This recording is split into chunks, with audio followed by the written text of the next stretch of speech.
ಈ ಹಿನ್ನೆಲೆಯಲ್ಲಿ ನೀವು ದಯಮಾಡಿ ಬೇಷರತ್ತಾಗಿ ಅದನ್ನು ಕ್ಷಮೆ ಕೇಳಿದ್ರೆ ಇದು ಇಲ್ಲಿಗೆ ಮುಗಿತದೆ. ಕ್ಷಮೆ ಕೇಳದಿದ್ದರೆ ಮುಂದಿನ ಕಾರ್ಯಕ್ರಮ ಮಾಡಬೇಕು. ಏನು ಮಾಡ್ತೀವಿ ನೋಡಿ. ನಜೀರಮ್ಮ ನಿಮಗೆ ಹೇಳ್ತೀನಿ ನಾನು. ಸನ್ಮಾನ್ಯ ಸಭಾಪತಿಯವರೇ, ನನ್ನೆ ನಾನು ಮಾತನಾಡಬೇಕಾದ್ರೆ ಪ್ರೊವೊಕೇಶನ್ ಎಲ್ಲಿಂದ ಬಂತು ಅಂತ ನೀವೇ ತೀರ್ಮಾನ ಮಾಡಬೇಕು. ಮೋದಿ ಇಲ್ಲ ಅಂದರೆ ದೇಶದಲ್ಲಿ ಯಾರೂ ಇಲ್ಲ ಅಂತ ಹೇಳ್ಬಿಟ್ಟು ಒಬ್ಬರು ಸದಸ್ಯರು ಹೇಳಿದರು.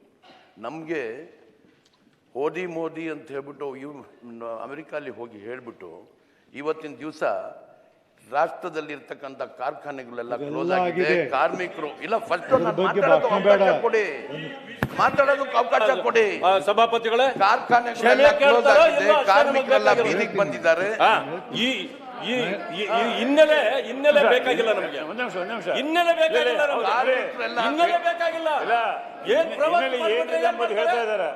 ಈಗ ಯಾರೋ ಒಂದು ಅವ್ರಿಗೆ ಬೇಕಂತ ಹೇಳಿದ್ರು. ಸಂವಿಧಾನಿಕವಾಗಿದ್ರೆ ಪ್ರಸ್ತಾವ ಮಾಡಲಿಕ್ಕೆ ಮಾತಾಡ್ತಾರೆ. ಅಲ್ಲ, ದೇಶದ ಪ್ರಧಾನಮಂತ್ರಿ ಅಂತಂದ್ರೆ ಇಡೀ ಪ್ರಪಂಚನೇ ಹೆಮ್ಮೆ ಪಡ್ತಾ ಇದೆ. ಇವರಿಗೆ ಒಬ್ಬರಿಗೆ ಇಷ್ಟ ಇರಬಹುದು ನೋಡಿ. ರವಿಕುಮಾರ್, ಸದನದಲ್ಲಿ ನೀವು ಅಷ್ಟ ಬುದ್ಧಿವಂತರು ತಿಳ್ಕೊಂಡು ನಿಮ್ಮಷ್ಟು ಮೂರ್ಖರಾಗಿಲ್ಲ. ನಾ ಹೇಳ್ತೀನಿ, ಮಾತಾಡಕತ್ತೀನಿ, ನಾ ಹೇಳ್ತೀನಿ. ನನ್ನ ಒಳಗೆ ನೀವು ನಡು ಯಾಕೆ ಅದಕ್ಕೆ ಪ್ರಸಂಗ ಮಾಡ್ತೀರಿ? ಹೇಳಕತ್ತೀನಿ. ಈಗ ನೀವು ಹೇಳಿದ್ ಸರಿ ಇದೆ, ಒಪ್ಪಿದೆ. ಮಾತಾಡೋ ಚಟನ ಇದ್ರೆ ಮಾತಾಡಿ. ಮಾನ್ಯ ಬಿಡಿ, ನಾ ಹೇಳಿದ್ದೀನಿ.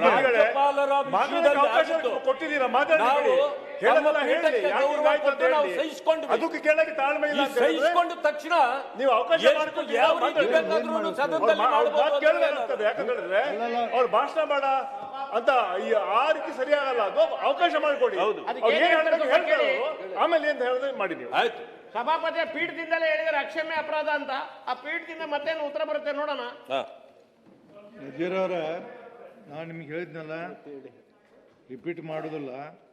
ನೀವು ನನ್ನ ಮಾತಿಗೆ ಸಂಬಂಧ ವಿರೋಧ ಪಕ್ಷ ಕ್ರಮ ಕೋರಿ, ವಿರೋಧ ಪಕ್ಷ ಅಲ್ಲ ಸದನಕ್ಕೆ ಸುಗಮವಾಗಿ ನಡೆಸಲು ಅವಕಾಶ ಮಾಡಿಕೊಡ್ಬೇಕು. ಕೊಟ್ರೆ ನಿಮಗೂ ಗೌರವ, ಸದನಕ್ಕೆ ಗೌರವ. ಅದು ನೀವು ಬಿಟ್ಟದ್ದು. ಏನು ಮಾಡ್ತೀರಿ ನನಗೆ ಹೇಳ್ಬಿಡಿ, ಭಾಷಣ ಮಾಡಬೇಡಿ. ಇರ್ತಕ್ಕಂಥ ಕೆಲವು ವಿಷಯಗಳು ಮಾತಾಡಬೇಡ್ರಿ. ನನಗೆ ಪ್ರಸ್ತಾಪ ಮಾಡ್ಲಿಕ್ಕೆ ಅವಕಾಶ ಕೊಡಬೇಕು. ನಾನು ಅವತ್ತು ಹೇಳಿದ್ದು, ಇಡೀ ರಾಷ್ಟ್ರದಲ್ಲಿ ಇರ್ತಕ್ಕಂಥ ಫ್ಯಾಕ್ಟ್ರಿಗಳು ಮುಚ್ಚಿದೆ, ಕಾರ್ಮಿಕರೆಲ್ಲ ಅದರಿಂದ ನೀವು ಹೇಳಿದ್ದು ತಪ್ಪು. ಆಯ್ತು, ಅದರಿಂದ ಅಕ್ಷಮ್ಯ, ಅದರಿಂದ ಕ್ಷಮೆ ಕೇಳಬೇಕು ಅಷ್ಟೇನೆ. ಎಲ್ಲೆಲ್ಲ ಮಾತಾಡೋಕೆ ಅವಕಾಶ ಇಲ್ಲ. ಪೀಠ ಏನು ಆದೇಶ ಕೊಟ್ಟಿದೆ ಅದನ್ನು ವಿಶ್ಲೇಷಣೆ ಬೇಕಾಗಿಲ್ಲ ನಮಗೆ.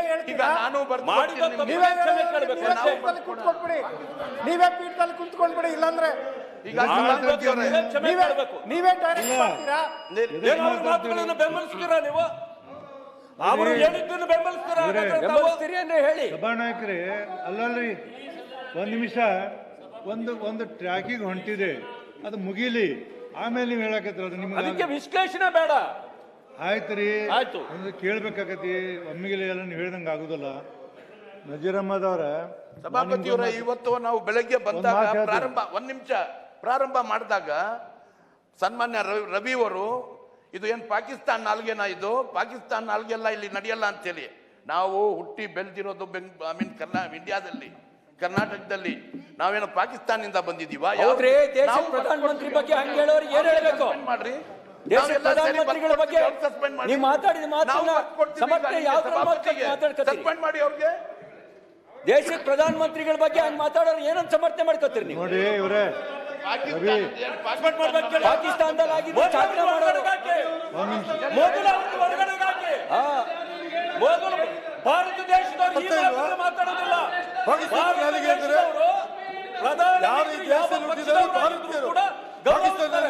ಮುಖ್ಯಮಂತ್ರಿಗಳು ಯಾವ ಪಕ್ಷದವರಾಗಿದ್ರು ನಾವು ಗೌರವಿಸ್ತೇವೆ.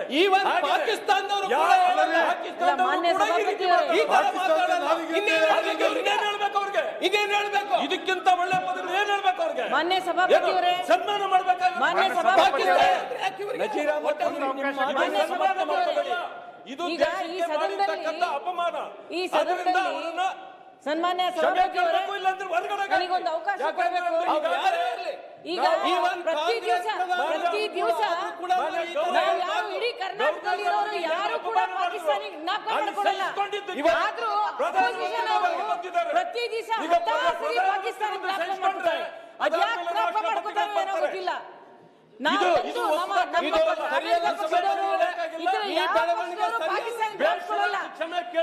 ಅಪೋಸಿಷನ್ ಪಾರ್ಟಿಯವರು ಪ್ರತಿ ಸದಸ್ಯರು ಪಾಕಿಸ್ತಾನಿಗೆ ಜ್ಞಾಪಕ ಮಾಡ್ಕೊಳ್ತಾರೆ. ಅವಕಾಶ ಕೊಡಿ, ಹೇಳಿ.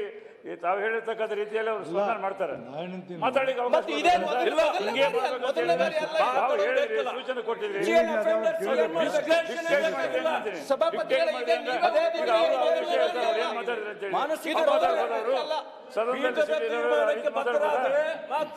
ಪಾಕಿಸ್ತಾನ ಸಭಾಪತಿಗಳೇ ಸದಸ್ಯ ಏನ್ ಮಾತಾಡಬೇಕು ಅನ್ನೋದನ್ನ ಇವರೇ ಡಿಕ್ಟೇಟ್ ಮಾಡಿದರೆ ಈಗ ಸಭಾಪತಿಗಳೇ ಪುನರಾವರ್ತನೆ ಆಗುತ್ತೆ ಅಂದ್ರೆ ಅದು ಮಾನಸಿಕ ರೋಗ. ಅವರೇ ಡೈರೆಕ್ಷನ್ ಕೊಡ್ಲಿ ಏನ್ ಮಾತಾಡ್ಬೇಕು ಏನ್ ಮಾತಾಡಬಾರ್ದು ಅಂತ.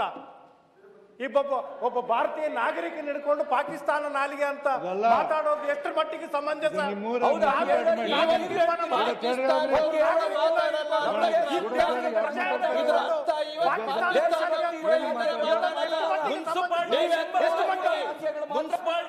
ಕೂಡ ಬಹಳ ಚೆನ್ನಾಗಿ ನಡ್ಕೋತಾರೆ.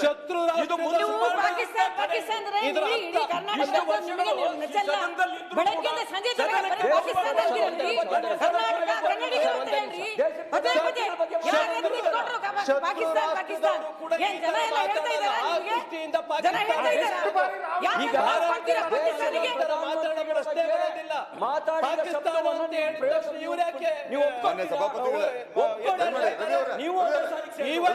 ಪಾಕಿಸ್ತಾನದವರು ಕೂಡ ಈ ತರ ಮಾತಾಡಕ್ ಸಾಧ್ಯ ಇಲ್ಲ. ಒಂದು ನಿಮಿಷ. ಪಾಕಿಸ್ತಾನ ಅಂತ ಮಾತಾಡ್ಕೊಡ್ತೀನಿ, ಕುತ್ಕೋರಿ. ಮಾನ್ಯ ಸಭಾಪತಿಗಳೇ, ಬರೀ ಇಲ್ಲಿ ಒಳಗಡೆ ಕೂಡ್ಕೋರಿ. ಇವತ್ತು ಕಳೆದ 3-4 ದಿನದಿಂದ ನೀವು ಒಂದು ಆರ್ಡರ್ ತಗೊಂಡ್ಬಂದ್ಮೇಲೆ ಹೌಸ್ನ ನಾವೆಲ್ಲ ಸದಸ್ಯರು ಸೇರಿ ಸಂವಿಧಾನ ಮತ್ತೆ ರಾಷ್ಟ್ರೀಯತೆಗೆ ಮೀರಿದವರು ಯಾರು ಇಲ್ಲ ಅನ್ನೋದನ್ನ ಇಡೀ ಸದನ ಒಪ್ಕೊಂಡಿದೆ. ಈ ಕಡೆ ಬರ್ತೀರಿ, ಸ್ವಲ್ಪ ಕಾಣಂಗಿಲ್ಲ. ಯಾಕಂದ್ರೆ ಆಡಳಿತ ಪಕ್ಷ ಇರ್ಬೋದು, ವಿರೋಧ ಪಕ್ಷ ಇರ್ಬೋದು, ಸಂವಿಧಾನದ ಬಗ್ಗೆ ಬಹಳಷ್ಟು ವ್ಯಾಖ್ಯಾನಗಳಾಗಿದ್ದಾವೆ. ರೂಲ್ ಆಫ್ ಲಾ ಬಗ್ಗೆ ಬಹಳಷ್ಟು ವ್ಯಾಖ್ಯಾನಗಳು ನಡೀತಾ ಇದ್ದಾವೆ 3-4 ದಿನದಿಂದ. ರಾಷ್ಟ್ರವಾದ ಮತ್ತೆ ರಾಷ್ಟ್ರೀಯತೆ ಬಂದಾಗ ಇದರಲ್ಲಿ ಯಾವುದೇ ತರಹದ ಕಾಂಪ್ರಮೈಸ್ ಇಲ್ಲ ಅನ್ನೋದು ಎರಡೂ ಕಡೆಯಿಂದ ನಾವು ಕ್ಲಾರಿಫೈ ಮಾಡಿದ್ದೀವಿ. ಆದರೆ ನಿನ್ನೆ ಅವ್ರು ಹೇಳ್ದಂಗೆ ಕೆಲವು ಪ್ರೊವೊಕೇಶನ್ ಆದಾಗ ಅವರು ಏನೋ ಮಾತು ಮೀರಿ ಅದನ್ನ ಹೇಳಿರ್ಬೋದು. ಒಂದು ನಿಮಿಷ ರವಿಕುಮಾರ್ ಅವರೇ, ದಯಮಾಡಿ ಹೇಳ್ತಾ ಇದ್ದೀನಿ ಕೇಳಿಲ್ಲಿ. ನನಗೆ ಟೈಪ್ ಕೊಟ್ಟಿದ್ದೀರಿ. ಒಂದು ನಿಮಿಷ.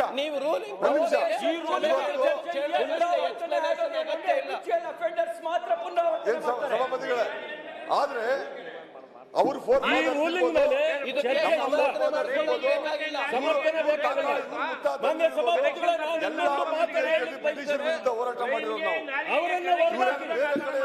ಆಫ್ಘಾನಿಸ್ತಾನದಿಂದ ಬಂದಿಲ್ಲ, ಶ್ರೀಲಂಕಾದಿಂದ ಬಂದಿಲ್ಲ. ನಾವೆಲ್ಲರೂ ಈ ಸ್ವಾತಂತ್ರ್ಯಕ್ಕೆ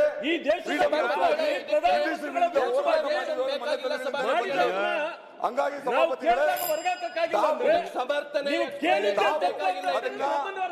ಮಾನ್ಯ ವಿರೋಧ ಪಕ್ಷಕ್ಕೆ ಮನವಿ ಮಾಡ್ತಾ ಇದ್ದೀನಿ, ದಯಮಾಡಿ ಸಭಾಪತಿಗಳು ಹೇಳ್ದಂಗೆ ಒಂದ್ 2 ನಿಮಿಷ ಅವಕಾಶ ಕೊಡಿ. ಸದನ ನಡಿಬೇಕಾಗಿದೆ. ಎಲ್ಲ ಬಹಳಷ್ಟು ಕಾರ್ಯಕ್ರಮ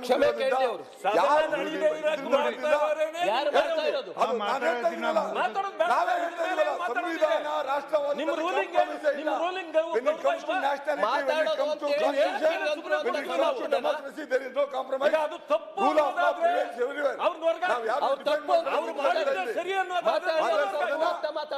ದಯಮಾಡಿ ಸಭಾಪತಿಗಳು ಹೇಳಿದ್ರು ಕೇಳಿ ಒಂದ್ 2 ನಿಮಿಷ ಅವಕಾಶ ಕೊಡ್ಬೇಕಾಗಿ ನಿಮ್ಮಲ್ಲಿ ಮನವಿ ಮಾಡ್ತಾ ಇದ್ದೀನಿ. ಸಭಾಪತಿಗಳೇ, ತಾವು ಪೀಠದಿಂದ ನಾವು ಹೇಳೋದನ್ನ ಸ್ವಲ್ಪ ಕೇಳಿ ಅಂತ ಸಮಾಧಾನವಾಗಿ ನಾವೆಲ್ಲ ಕೇಳಿದ್ವು. ಪೀಠದಿಂದ ಒಂದು ಸಂಪೂರ್ಣವಾಗಿ ಏನೇನು ಘಟನೆಗಳು ನಡೆದಿತ್ತು ಇನ್ಸಿಡೆಂಟು ವಿಚಾರದಲ್ಲಿ ಮತ್ತು ಎಲ್ಲ ಪದಗಳನ್ನು ಕೂಡ ಪದಪ್ರಯೋಗ ಮಾಡಿ ಹೇಳಿದ್ರಿ. ಈ ಸದನ 4ನೇ ತಾರೀಕುವರೆಗೂ ಮುಂದೂಡಿದ ವಿಷಯ ಕೂಡ ಆಡಳಿತ ಪಕ್ಷದ ಎಲ್ಲ ಸದಸ್ಯರಿಗೆ, ಗೌರವಾನ್ವಿತ ಸದಸ್ಯರಿಗೆ ನಮಗೆಲ್ಲ ಗೊತ್ತಿದೆ. 1ನೇ ತಾರೀಕು ಮುಗಿಬೇಕಾಗಿದ್ದು 4ನೇ ತಾರೀಕು. 4ನೇ ತಾರೀಕು ಮುಗಿಬೇಕು ಅನ್ನೋ ಉದ್ದೇಶ 4ನೇ ತಾರೀಕು ಯಾವ ಪರ್ಪಸ್ಸಿಗೆ ಮುಂದೂಡಿದ್ದು ಅನ್ನೋದು ಗೊತ್ತಿದ್ದು ಕೂಡ ಆಡಳಿತ ಪಕ್ಷದವರಿಗೆ ನೀವು ಭಾಳ ನೀಟಾಗಿ ಹೇಳಿದ್ರಿ. ಯಾರು ಆ ಪದಪ್ರಯೋಗಗಳನ್ನು ಮಾಡಿದರು ಅವರಿಗೆ ತಾವು ಅಸಂವಿಧಾನಿಕ ಅನ್ನೋ ವಿಚಾರದಲ್ಲೂ ಹೇಳಿದ್ರಿ. ಮತ್ತು ಇದನ್ನು ಅಕ್ಷಮ್ಯ ಅಪರಾಧದ ಪದವನ್ನು ಉಪಯೋಗಿಸಿದಿರಿ ಅಂತಲೂ ಕೂಡ ತಾವು ಹೇಳಿದ್ರಿ. ಇದು ಹೇಳಿದ ಮೇಲೆ ಅವರು ಒಂದು ವಿಚಾರ ಹೇಳಿದರು, ಮತ್ತು ಇನ್ನೊಂದು ವರ್ಡು ಒಂದು ಸಾರಿ ಸ್ಲಿಪ್ ಅಪ್ ಎಷ್ಟಂಗೆ ಬರ್ತದೆ, ಅಲ್ಲ ಸ್ಪೋರ್ ಅಪ್ ಮೂಮೆಂಟ್ ಬರ್ತದೆ. ಆದರೆ ಪದೇ ಪದೇ ಪುನರುಚ್ಚಾರ ಮಾಡಿರೋ ವಿಚಾರನೂ ಕೂಡ ತಾವು ಹೇಳಿದ್ರಿ. ಪದೇ ಪದೇ ಅಂತ ಹೇಳಿದರೆ ಇಟ್ ಈಸ್ ಮೋಸ್ಟ್ ಇಂಟೆನ್ಷನಲ್ ಅಂತಾಯಿತು. ಪ್ರವೋಕ್ ಅಂತ ಹೇಳಿದ್ರೆ ನನಗೆ ಇಲ್ಲಿರ್ತಕ್ಕಂಥವ್ರು ಏನೋ ಪ್ರವೋಕ್ ಮಾಡಿಬಿಟ್ರೆ ನನಗೆ ಬ್ರೈನಿಗೆ ಮತ್ತು ನಾಲಿಗೆಗೆ ಕನೆಕ್ಷನ್ ತಪ್ಪುತ್ತಾ ಪ್ರವೋಕ್ ಮಾಡಿದರೆ? ಯು ಮಸ್ಟ್ ಅಂಡರ್ಸ್ಟ್ಯಾಂಡ್, ನೀವು ಸಚಿವರಾಗಿ ಕೆಲಸ ಮಾಡಿದವರು, ಶಾಸಕರಾಗಿದ್ದೀರಿ, ಹಿರಿಯರಿದ್ದೀರಿ, ಮತ್ತು ಇವತ್ತು ರಾಜಕೀಯ ಕಾರ್ಯದರ್ಶಿ ಇದ್ರಿ ಅವರು ಮುಖ್ಯಮಂತ್ರಿಗಳಿಗೆ. ಮುಖ್ಯಮಂತ್ರಿಗಳು ರಾಜಕೀಯ ಕಾರ್ಯದರ್ಶಿಯಾಗಿ is it a proper advice to ಮುಖ್ಯಮಂತ್ರಿಗಳಿಗೆ ಈ ರೀತಿ ಅಡ್ವೈಸ್ ಕೊಟ್ಟರೆ ಮುಖ್ಯಮಂತ್ರಿಗಳ ಎದುರಿಗೇನೆ ರಿಪೀಟೆಡ್ಲಿ ಆ ಪದಗಳನ್ನು ಉಪಯೋಗಿಸಿದಾಗ ಒಬ್ಬ ಪ್ರಧಾನಮಂತ್ರಿಗೆ ನಾವು ಗೌರವ ಕೊಡಬೇಕಾದಂಥದ್ದು. ಇಂಟರ್ನ್ಯಾಷನಲಿ ನಮ್ಮ ದೇಶಕ್ಕೆ ಒಂದು ಹೆಸರಿದೆ ಬಿಕಾಸ್ ಆಫ್ ದಟ್ ಆ ಪ್ರಧಾನಮಂತ್ರಿಯಿಂದ. ಅಂಥ ಪ್ರಧಾನಮಂತ್ರಿಗೆ ಇಂಥ ಪದ ಪ್ರಯೋಗ ಮಾಡಿರ್ತಕ್ಕಂಥದ್ದು, ಪದೇ ಪದೇ ಮಾಡಿರ್ತಕ್ಕಂಥದ್ದು, ಪ್ರವೋಕನ್ನ ವಿಚಾರದಲ್ಲಿ ನಿಮ್ಮಂಥ ಹಿರಿಯರು, ನಿಮ್ಮಂಥ ಪ್ರಜ್ಞಾವಂತರು ಆ ಪ್ರವೋಕನ್ನು ಹೇಳಿದರು. ಅದಕ್ಕೋಸ್ಕರ ಹೇಳಿದೆ ಅನ್ನೋ ವಿಚಾರ ನೀವೇನೋ ಹೇಳಕ್ಕೆ ಹೋಗ್ತಾ ಇದ್ರಿ. ಆದರೆ ಅದು 100ಕ್ಕೆ 100 ಸಲ್ಲದು ಅನ್ನೋದು ಮಾತನ್ನ ಇಡೀ ಸದನ ಹೇಳಿದೆ ಅಂತೇಳಿ ಮೊನ್ನೆ ಇಡೀ ಸದನ ಇದು ತಪ್ಪಾಗಿದೆ ಅನ್ನೋ ವಿಚಾರವನ್ನು ಪೀಠದಿಂದ ಹೇಳಿದ್ದಾರೆ. ಪೀಠದಿಂದ ಹೇಳಿದ ಮೇಲೆ ಯಾರು ಏನು ದೊಡ್ಡವರಲ್ಲ, ಕೆಲವು ಸರಿ ತಪ್ಪಾಗ್ತದೆ. ಆ ತಪ್ಪನ್ನು ಯಾವ ರೀತಿ ತಪ್ಪಾಗಿದೆ ಅನ್ನೋ ವಿಚಾರನ ವಿಶ್ಲೇಷಣೆ ಬಿಟ್ಟು ಫೋರ್ತ್ ವಿತ್ ಬೇಷರತ್ತು ಅದು ಸಭಾಪತಿಗಳ ಪೀಠದಿಂದ ಏನು ಆದೇಶ ಕೊಟ್ಟಿದ್ದಾರೆ ಆದೇಶವನ್ನು ಪಾಲನೆ ಮಾಡಿದರೆ ಇಡೀ ಸದನಕ್ಕೂ ಗೌರವ ಬರ್ತದೆ, ಮತ್ತು ನಮ್ಮ ಮಾನ್ಯ ಪ್ರಧಾನಮಂತ್ರಿಗಳಿಗೂ ಒಂದು ಗೌರವ ಕೊಟ್ಟಂಗೆ ಆಗ್ತದೆ. And precious time of the house waste ಮಾಡೋದು ಕೂಡ ತಪ್ಪುತ್ತೆ. ಇಂಥ ಒಂದು ಕೆಲಸವನ್ನು ನಾವು ಪ್ರೆಷಿಯಸ್ ಟೈಮ್ 4ನೇ ತಾರೀಕುವರೆಗೆ ಏನು ನಾವು ಅದನ್ನು ಸರಿಯಾದ ರೀತಿಯಲ್ಲಿ ಉಪಯೋಗ ಮಾಡಬೇಕು ರಾಜ್ಯದ ಜನತೆ ದೃಷ್ಟಿಯಿಂದ ಅನ್ನೋ ವಿಚಾರದಲ್ಲಿ ನಿಮಗೂ ಕಾಳಜಿ ಬೇಕು. ಆಡಳಿತ ಪಕ್ಷದ ಸದಸ್ಯರು, ಸಭಾನಾಯಕರು ದಯಮಾಡಿ ಅಡ್ವೈಸ್ ಮಾಡಬೇಕು. ನೀವು ದಯವಿಟ್ಟು ನಿಮ್ಮ ಸದಸ್ಯರಿಗೆ ಅಡ್ವೈಸ್ ಮಾಡಿ ಇದಕ್ಕೆ please put an end to this. ನೀವು ಯಾರು ಮಾತಾಡಬೇಡಿ, ದಯಮಾಡಿ ಒಂದು ಹಂತಕ್ಕೆ ಬರತ್ತೀನಿ ನಾನು. ನೀವು ಯಾರು ಮಾತಾಡಬೇಡಿ. ಸಭಾನಾಯಕರು ಇಷ್ಟೇ ಹೇಳಿ ನಾನು ಮತ್ತೇನಂದ್ರೆ ಅವ್ರಿಗೆ ಹೇಳಿ, ನೀವು ಕ್ಷಮೆ ಕೋರುತ್ತಿಲ್ಲ. ಈ ಹಿಂದೆ ದಿನಾಂಕ 13/7/23 ಪ್ರಧಾನಮಂತ್ರಿ ದೇಶಕ್ಕೆ ದ್ರೋಹ ಮಾಡಿದ್ದಾರೆ, ಪ್ರಧಾನಿ ಧಿಕ್ಕಾರ ಮಾತಾಡ್ತೀರಿ, ಪದೇ ಪದೇ ಸದನ ನಿಯಮಗಳನ್ನು ಉಲ್ಲಂಘಿಸುತ್ತೀರಿ ಅನ್ನೋದನ್ನು ಎಲ್ಲ ನೋಟ್ ಮಾಡ್ಕೊಂಡಿನಿ. ಆಮೇಲೆ ಇನ್ನೊಂದು ಹೇಳ್ಬಿಡ್ತು ಸಭಾನಾಯಕರು, ಪೀಠದಿಂದ ನಿಮ್ಮ ಮೇಲೆ ಕ್ರಮ ತೆಗೆದುಕೊಳ್ಳುವುದು ಅವಕಾಶ ಮಾಡಿಕೊಡಬೇಡಿ, ಬೇಕು ಷರತ್ತು ಕ್ಷಮೆ ಕೇಳಿ ಎಂದು ಮತ್ತೊಮ್ಮೆ ಪೀಠದಿಂದ ಹೇಳುತ್ತೇನೆ. ಅದಕ್ಕೆ ದಯಮಾಡಿ ನಾನೇನಂತೀನಂದ್ರೆ, ಕ್ಷಮೆ ಕೇಳೋದಾದ್ರೆ ದೊಡ್ಡ ಮನುಷ್ಯರಾಗ್ತಾರೆ, ಸಣ್ಣವರಾಗೋದಿಲ್ಲ. ಅದರಿಂದ ಎಲ್ಲರಿಗೂ ಗೌರವ ಆಗುತ್ತೆ. ಹಾಳು ಮಾಡೋದು ಬೇಡ. ಒಂದು ನಿಮಿಷ ಎಕ್ಸ್ಪ್ಲನೇಷನ್ ಬೇಡ. ಒಂದೇನು ಬಂದಿದೆ ನಿನ್ನ ಅಂದು ರೆಕಾರ್ಡ್ ಆಗಿದೆ ನನ್ನ ಕಡೆ ಎಲ್ಲ ಇನ್ನೂ ಅದಾವೆ. ಏನೂ ಮಾತನಾಡದೆ ಅವರು ಕ್ಷಮೆಯನ್ನು ಕೇಳಲಿ ಅಂತ ನನ್ನ ಒಂದು ಅನಿಸಿಕೆ. ಕ್ಷಮೆ ಕೇಳೋದ್ರಿಂದ ಎಲ್ಲ ಸದನಕ್ಕೆ ಗೌರವ ಬರ್ತೀವಿ ಮಾಡಬೇಕಂತ ಹೇಳ್ತೀನಿ. ಹೇಳಿ, ಮಾತಾಡಬೇಡಿ. ಯಾರು ಮಾತಾಡ್ತೀರಿ? ತಾವು ಹೇಳಿರ್ತಕ್ಕಂಥ ವಿಷಯಗಳು ನಾವು ಗಮನಿಸಿದ್ದೀವಿ. ಆ ರೀತಿಯಾದಂಥ ಘಟನೆಗಳು ನಡೀಬಾರ್ದೆಂಬುದೇ ನಮ್ಮದು ಎಲ್ಲರದ್ದು ಉದ್ದೇಶ ಇದೆ. ಸದನ ಒಳ್ಳೆ ರೀತಿಯಿಂದ ನಡೀಬೇಕು, ಗೌರವ ಉಳಿಸ್ಬೇಕೆಂಬುದೇ ನಮ್ಮ ಅಭಿಪ್ರಾಯ ಏನಿದೆ. ಆದರೆ ಅವ್ರಿಗೆ ಒಂದು ಅವಕಾಶ ಕೊಟ್ಟು ಮಾತನಾಡಲಿಕ್ಕೆ ಒಂದು 2 ನಿಮಿಷ ಅವರು ಏನು ನಡೀತು ಅಂತಂದರೆ ಯಾವ ರೀತಿಯಾಗಿ ವಿಷಯ ಬಂತು ಎಂಬುದಕ್ಕೆ ಅಲ್ಲ ಒಂದು ನಿಮಿಷ ರೀ. ಭೋಜೇಗೌಡ ಏನ್ರಿ ನೀವು ಸುಮ್ಕುದು ನಾ ಮಾತಾಡತ್ತೀನಿ ನೋಡ್ರಿ. ಸರ್ ಈಗ ಸಭಾನಾಯಕರೇ, ಪ್ರಶ್ನೆ ಬಂದಿದ್ದೇನು, ಅವ್ರ ಎಕ್ಸ್ಪ್ಲನೇಷನ್ ಬೇಡ. ಆದಂಥ ಘಟನೆಗಳನ್ನು ನಿಮಗೆಲ್ಲ ನಾನು ತಂದಿದ್ದೀನಿ. ಇಷ್ಟು ನೋಡಿ, ನಾನು ಇದು ಬರ್ತೀನಿ ಎಲ್ಲವನ್ನ ತಂದಿದ್ದೀನಿ. ತಂದಾಗ ನಾನು ಹೇಳ್ತೀನಿ, ಭಾಷಣ ಮಾಡೋದು ಅವ್ರು ಹಂಗಂದ್ರು ಇವ್ರು ಹಿಂಗಂದ್ರು ಅದು ಬೇಡ, ಆಮೇಲೆ ಮಾಡಲಿ. ಬಟ್ ಬೇಷರತ್ ಕ್ಷಮೆ ಕೇಳೋದು ಅವ್ರದ್ದು ಬಿಡ್ಲಾರ್ದ ಕರ್ಮ. ಬೇಷರತ್ ಕ್ಷಮೆ ಕೇಳಿದಂಥ ಇದನ್ನು ಮುಗಿಸೋನು ಮುಂದೆ ಅವರವರ ವೈಯಕ್ತಿದ್ದ ಬೇರೆ ರೂಪದಲ್ಲಿ ತರಲಿ, ನಾನು ಅದನ್ನು ಕನ್ಸಿಡರ್ ಮಾಡ್ತೀನಿ. ಇಷ್ಟು ಬಿಟ್ಟು ನೋಡ ಬಂದಾಗ ಈ ಪಾಕಿಸ್ತಾನ ನಾಲ್ಗೆ ಅಂತ ಅದೆಲ್ಲ ಆಮೇಲೆ ಅದನ್ನ ನಾವು ಅವರು ವಿಷಾದ ಪಡಿ ಇದು ಮಾಡಲಿ. ಸರಿ, ನೀವು ಪಾಕಿಸ್ತಾನ ನಾಲ್ಗೆ ಅಂತ ಹೇಳೋದು ನಾವು ಕೊಡಿ.